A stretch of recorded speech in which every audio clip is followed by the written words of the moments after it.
I asked the questions, in fact, and asked him, there've been a fair bit of debate about whether Foden could play alongside Bellingham in front of Rice as in the midfield three, because Foden always has said several times that that's where he prefers to play. Southgate's answer was pretty straightforward. He said he doesn't play there for Manchester City. There must be a reason why. And he basically said that against weaker opposition he could play there, but against stronger opposition his off the ball work is not good enough. And he said that he had spoken to Guardiola about why. He didn't divulge, but that was it was he basically he regards Foden as a wide player. He will not be playing in central midfield anytime soon for England, starting games there anyway. There's been debate about whether with Kevin De Bruyne's long-term injury that Foden will be operating more centrally. He's quite insistent. I think he's right that Foden is still tending to start wide right. He has the licence to drift in.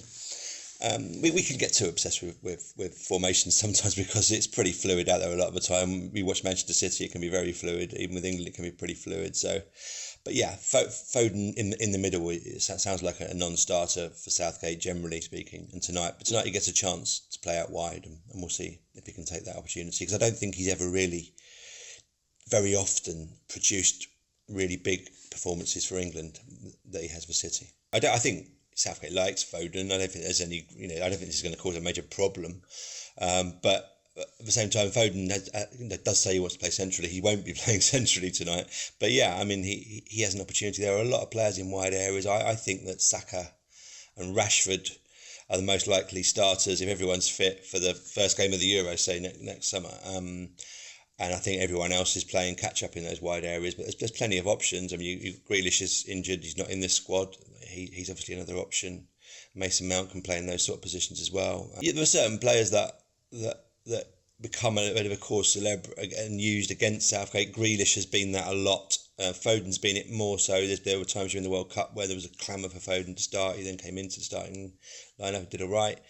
But you just think that Foden's, you always feel like he's about to explode on the international scene. It hasn't quite happened. I remember him going into the Euros with the sort of Gaza bleach blonde haircut and talked a lot about wanting to be the Gaza.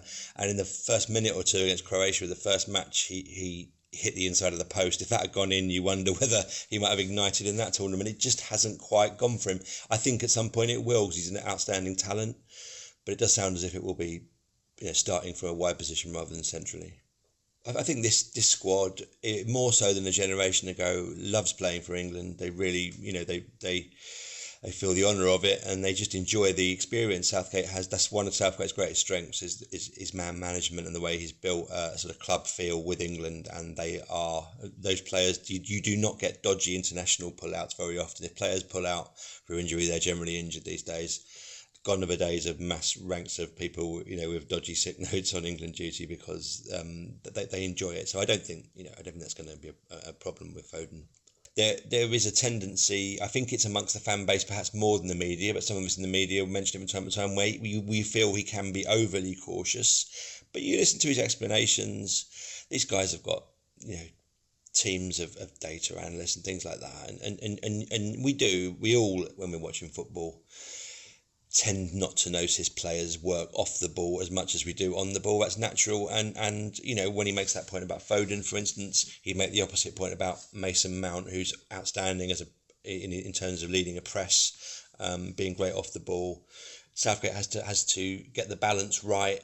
If the public had their way and this was done by a public vote, then we'd have Grealish, Foden, and Saka and Rashford, and James Maddison all playing in the same team, and no holding midfielder. He has to get a balance, and I think overall results in tournaments suggest he's England's best manager for 50 years, and so therefore the pressure's pretty negligible on him, really.